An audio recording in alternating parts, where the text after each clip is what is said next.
Hello, everybody. Welcome to the Rockies Now Podcast. This is episode 117 of the Rockies Now Podcast. I am your co-host, Tom, and our fearless leader, Steven, is joining us from a remote location. So, Steven, how are you doing so far? I'm doing great. Trying not to get captured by let's just say the government. No, I'm just kidding. No, I'm doing great. Um, Good to be back on the pod for a while. I know some of our faithful followers out there have been wondering where I'm at. I'm doing good, guys. Good to see you again. Good to see you, Tom. I miss you guys. I miss seeing Sarah and Chris, everybody. But it's good to be back and excited to talk some Rockies baseball tonight. Well, it's kind of a tough thing to talk about. The Rockies have hit a bit of a rough stretch here, but before we get started, we want to pay a little bit of acknowledgement to a former Rocky, or actually say a former longtime Rocky. Former Rockies infielder DJ LeMahieu has, of course, we know was cut by the New York Yankees, and he, since then he has not gotten another job in professional baseball, but he is going to be coaching the Royal Oak Leprechauns in Royal Oak, Michigan. That is a collegiate summer baseball team out in Royal Oak, Michigan. So DJ, best of luck to you in the next phase of your career post baseball.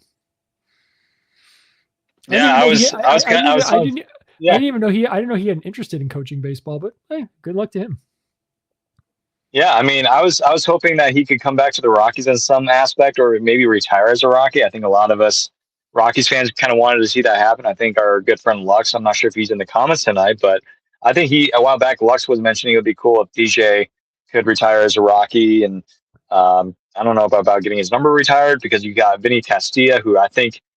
It's kind of crazy, Tom, that Vinny Castilla wore the number 9 for the Rockies and still hasn't gotten his number retired, which I hope is the case coming soon. So I think I speak on behalf of all Rockies fans that Vinny needs his number retired. And but I'm happy for DJ, man. I mean, I miss him so much. Like, obviously, spent a lot of time here in Colorado, got traded over here from Chicago, and then spent all those great seasons in New York with some of those great teams out there. But happy for DJ.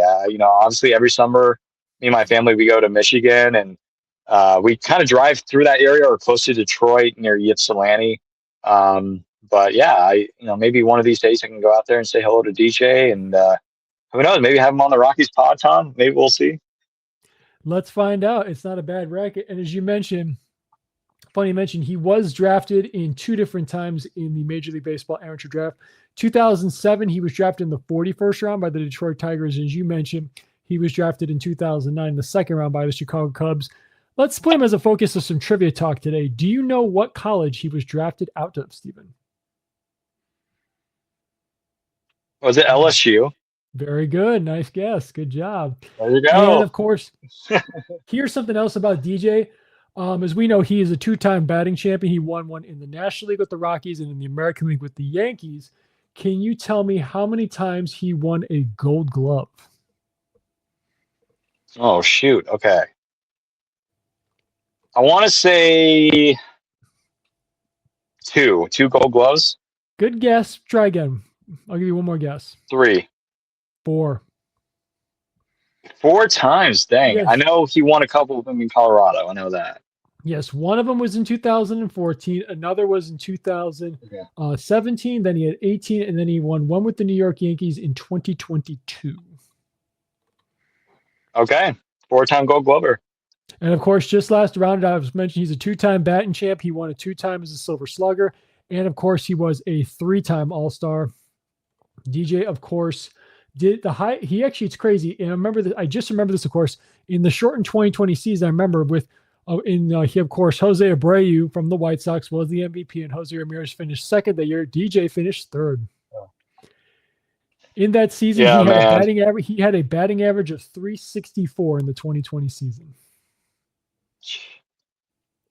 The Rockies should have never gotten rid of him, man. It's just that I say this to this day. I've said this before on this podcast. Getting rid of DJ LeMahieu was almost as bad as trading Arenado, and I know. We don't want to get back to that and go all over that again, but DJ, man, I mean, it's just like that guy was so valuable for this Rockies team. And even though he wasn't a very vocal guy, as we know, Tom, and he was kind of a quieter person, he let that play on the field. And I think that's how great of a person and player he was. I mean, you mentioned 4 Gold Glover. Again, I think he actually was an MVP finalist in 2019 with the Yankees in his first year. It just letting go of DJ was one of the biggest mistakes this franchise has ever done. But of course, that's in the past. But again, I think DJ will, no question, undoubtedly go as one of the most underrated Rockies ever. 100%. Maybe that's a series that we'll do on YouTube or something. Well, I got to give him credit. After the Rockies decided not to re-sign him, he did parlay a 2-year bet on himself contract with the Yankees into a large contract. So I think it's good he fleeced the Yankees pocket as opposed to the Rockies pocket. Yeah. So you guys bet he got the bag of money from them instead of us.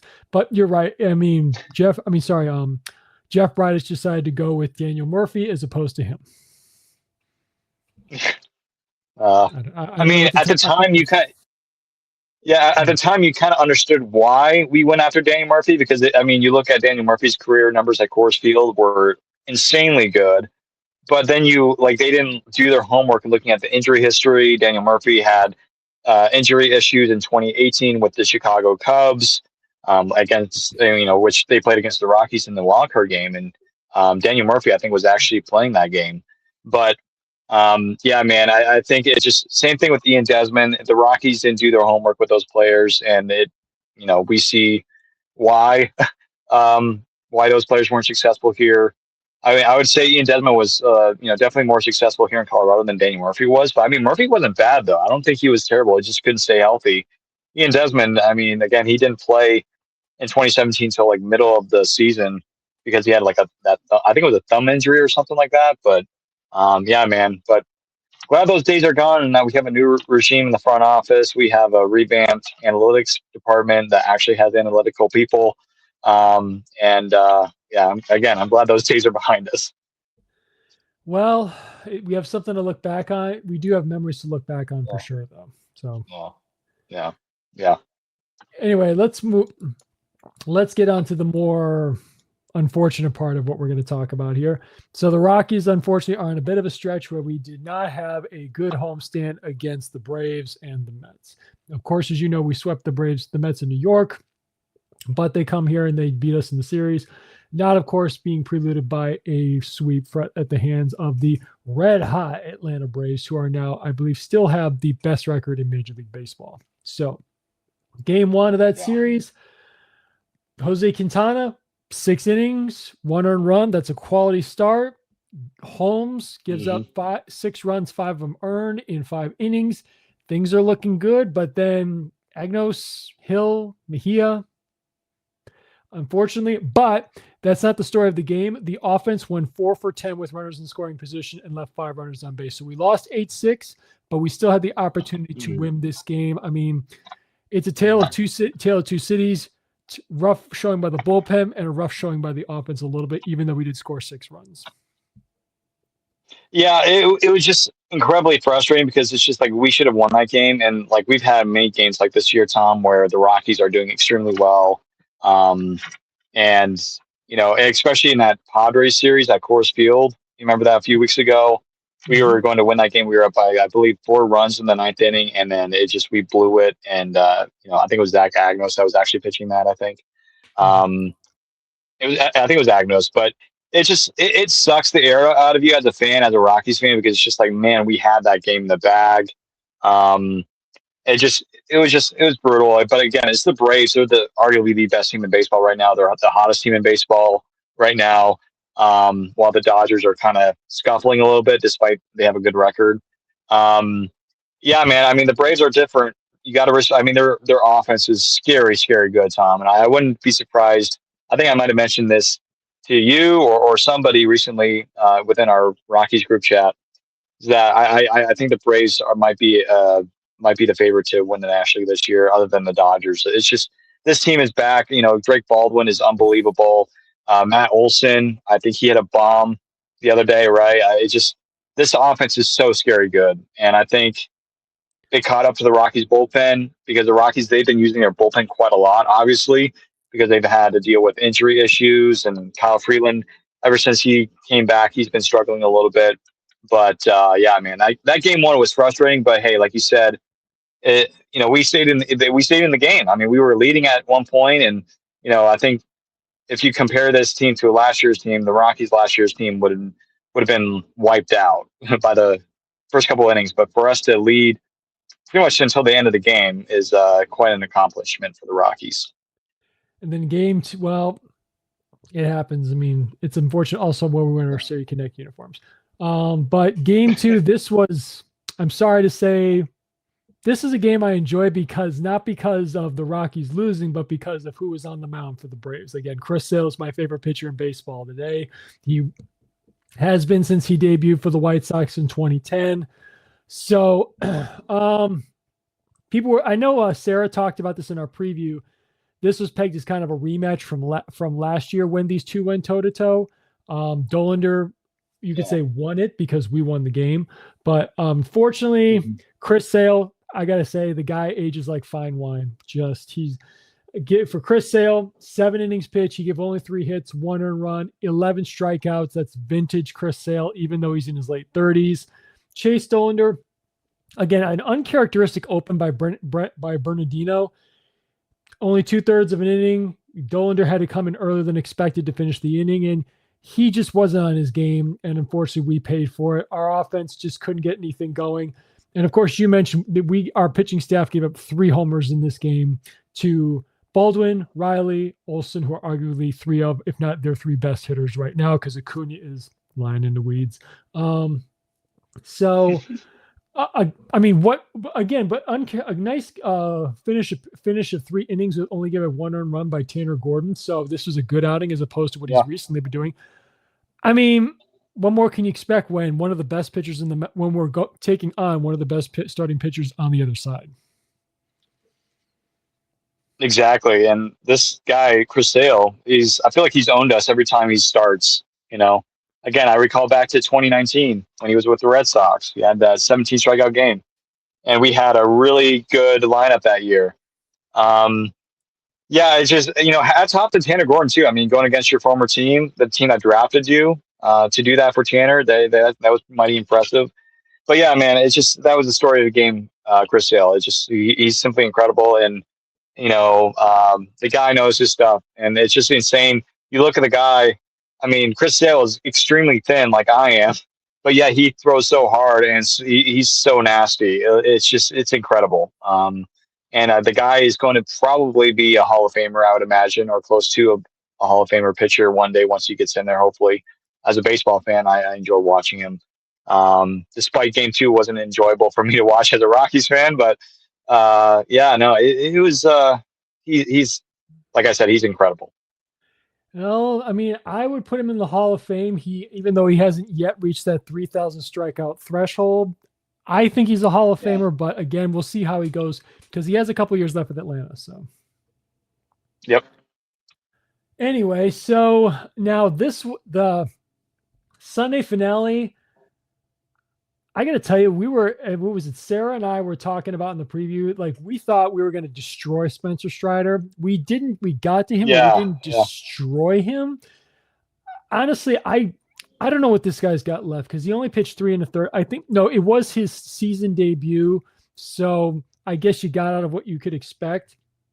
Kyle Freeland, uncharacteristic start. His ERA is not up to 5.04, giving up 6 earned runs in 4 1/3 innings. Spencer Strider, he was not vintage Spencer, but the Braves used, 7 pitchers in this game, including Tyler Kinley. He pitched an inning late and he had a hold. It's his 6th of the season.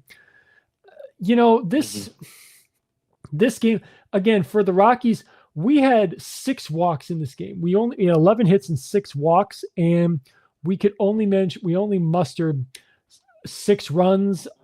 I still feel like we could have won this game because, again, I'm going back to this.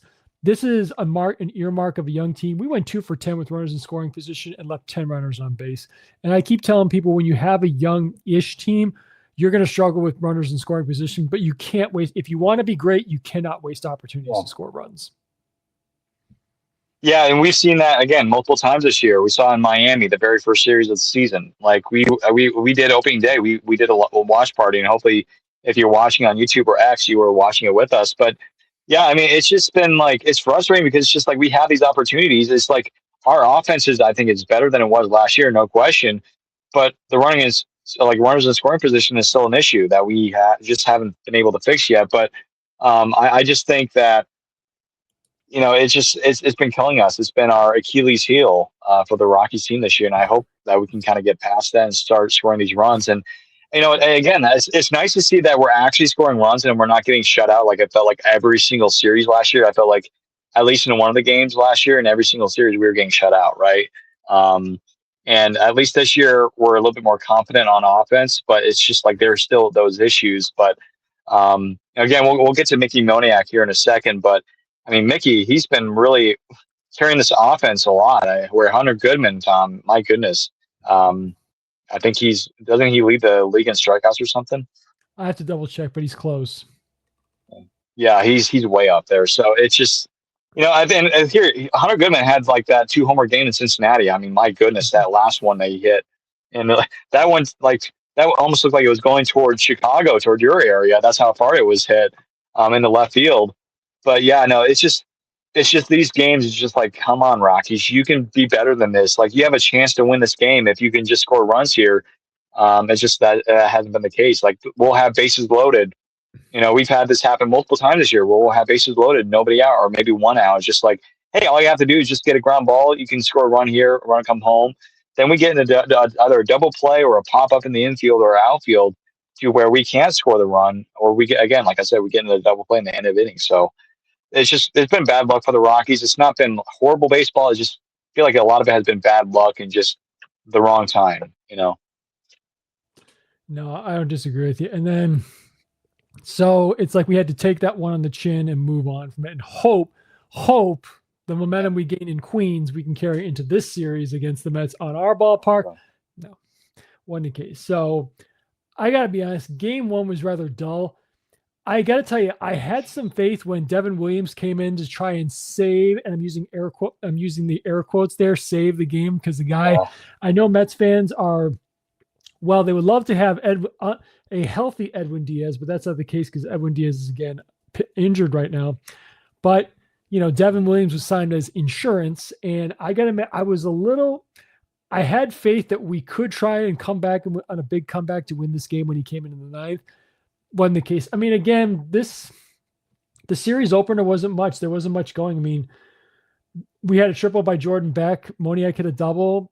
Sagano gave up 4 earned runs in 5 1/3. But I mean, it was, to me, this was kind of a lackluster game to be expected. What did you think? Yeah, I mean, and it's kind of funny to say this, Tom, but I think that was Sagano's probably worst start of the season because he's been that good for us.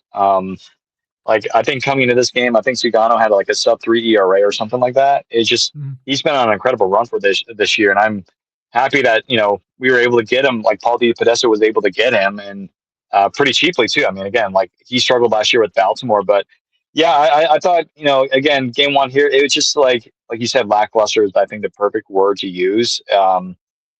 Obviously,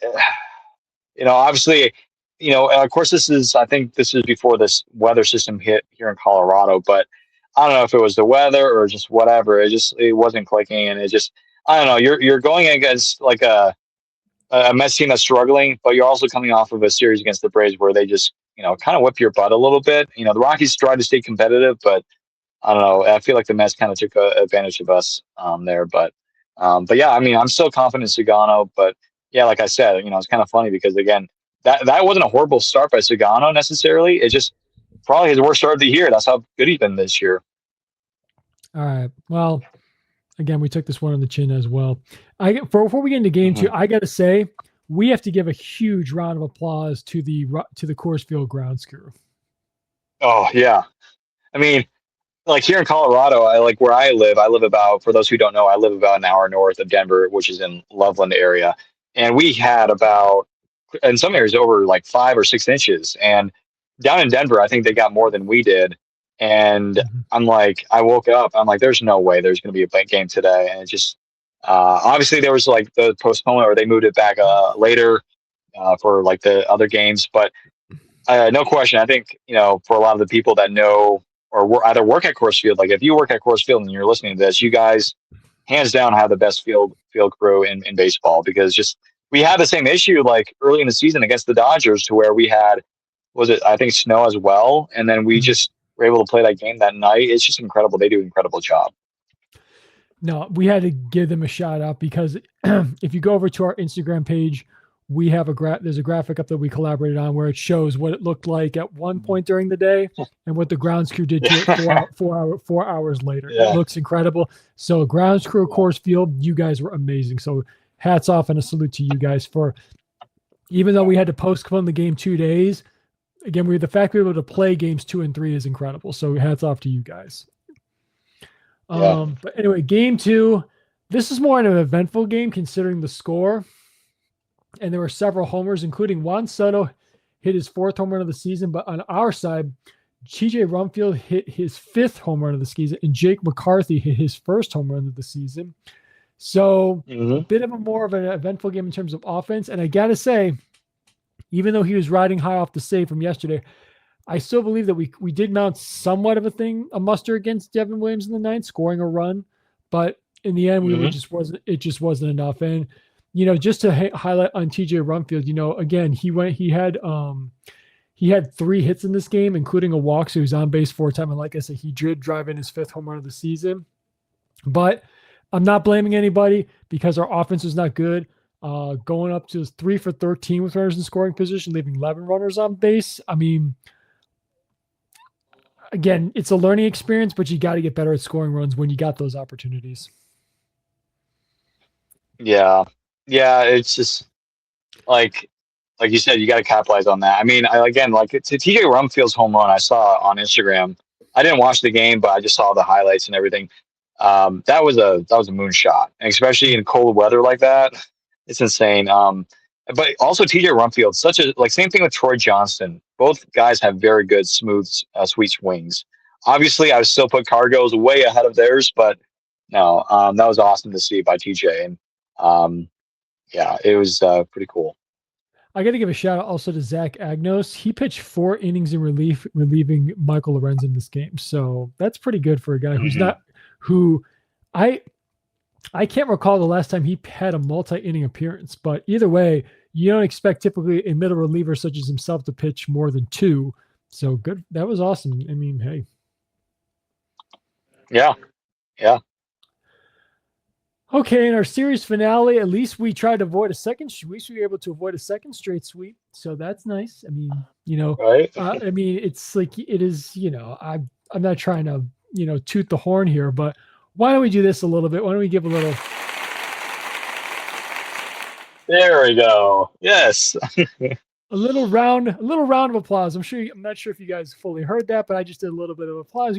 Just kind of work a little bit of extra things on the side there, so we can give our nice, good old fashioned round of applause for this one. Again, the Rockies did only get 7 hits, but we managed to score 6 runs. Again, McCarthy with a home run in back-to-back games. Quintana came a third of an inning close to away from a quality start.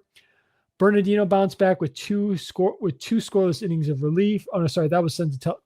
Bernardino had a scoreless third, and Senzatella, he had 2 scoreless innings in this game. He is now down to 1.11 ERA. I think Sarah and I touched on this. I think we may need to start a Antonio Senzatella bullpen all-star campaign thing for the guy. We need to make some merch. Of course, we're kind of rebranding everything at our merch shop for EPS, but we need to make some merch for Antonio Senzatella out there. I mean, the guy, that's incredible. We need to come up with an all-star campaign slogan for him. Senza for ASG. Or something. I don't know. That's too simple. Senza him to the all-star game. That's better. Let's do that, guys. Come on, let's do that. We'll let you guys know about that. We'll get back to all of you guys who hear this up, who listen and follow the pages. We're gonna try and work in a Antonio Senzatella all-star along with Mickey Moniak, because real quick, I gotta mention. Yes, I was about to say. Because it's just, I mean, hold on. Let me just double check some here real quick. Because right now, as it stands, his batting average is .318 and his OPS is 1.067. I mean, the guy. Yeah. I mean, if Senzatella makes it to the All-Star game, we need to have 2 All-Stars. We need to have at least now. It should be Moniak and I think Senzatella. It should be those 2 at least for now. Yeah, I think in my preseason predictions, I think I said I predicted two All Stars to make it for the Rockies this year. Of course, I think it was like Doyle and Tovar, which probably won't happen, unfortunately. But yeah, no, Senza definitely deserves it. I mean, again, pitching at altitude. Again, I don't want to say that it's impossible because you can do it, but to come back from last year being one of the worst pitchers, if not the worst pitcher in baseball, Tom, to being one of the best bullpen arms, and then you have Mickey Moniak, who is literally one of the hottest hitters in baseball. I mean, he's on that list right now. A lot of people are like putting him as like a guy that I think is maybe one of the top trade market guys. You know, once the trade deadline comes, we'll see what happens there. Um, but I mean, yeah, I mean, I'm backing both All Star campaigns here. I think there definitely should be All Stars, two All Stars for the Rockies. And if Chase Dollander turns things around, you could have three. Yeah, Chase Dollander. Like, it's crazy to see how many people were so low on this guy after just a bad year last year. But what people didn't look at, Tom, was his road stats. He was really good on the road. Of course, going at Coors Field again, Chase was being helped by the new staff. Like, hey, this is what you're doing wrong at Coors Field. This is what you did last year that you need to fix this year. And we're seeing that in real time. And I think if the Rockies keep the old staff from last year, there's no way that anything changes. I mean, the Rockies you're probably looking at a worse team than this year's team, or at least maybe a worse stretch. But it's so good to see Chase smile.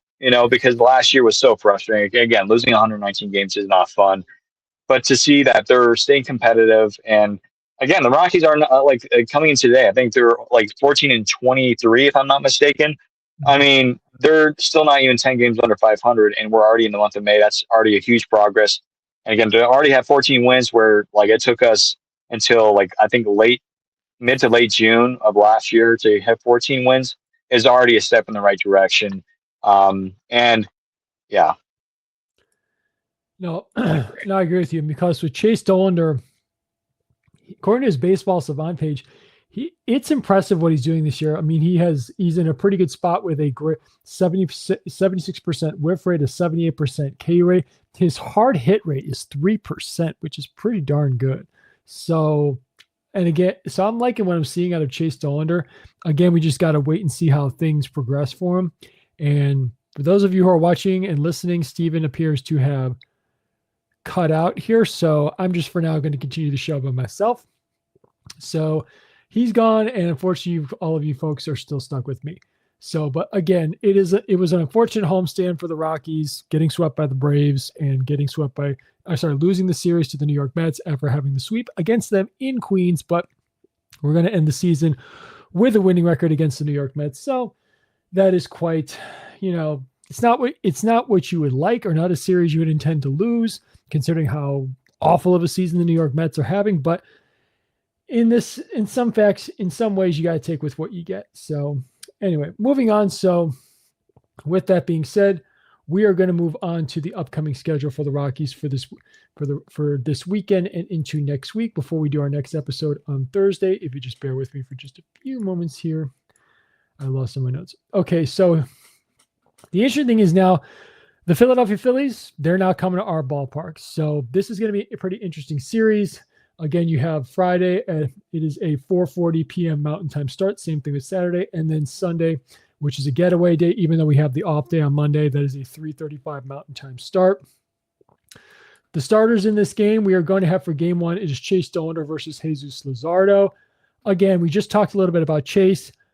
Had a tough, and again, his last outing, he had a tough one going up against, of course, as I like to call it, I could rename him as the Aegis Wonder and Chris Sale.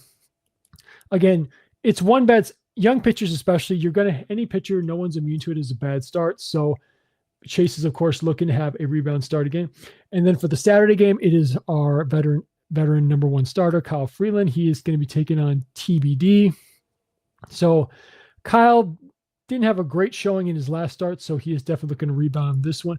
And then the Phillies for Sunday, they still have not announced their starter. And of course, it is going to be Stogano going for us to the mound. And I'm not sure how much this has changed, but since, of course, I commented about this on social media back in 2022. I think it was about 30 some odd games through the season, the Philadelphia Phillies fired their then manager, Joe Girardi, again, former Rockies catcher, and promoted his bench coach, Rob Thompson, to the managerial chair.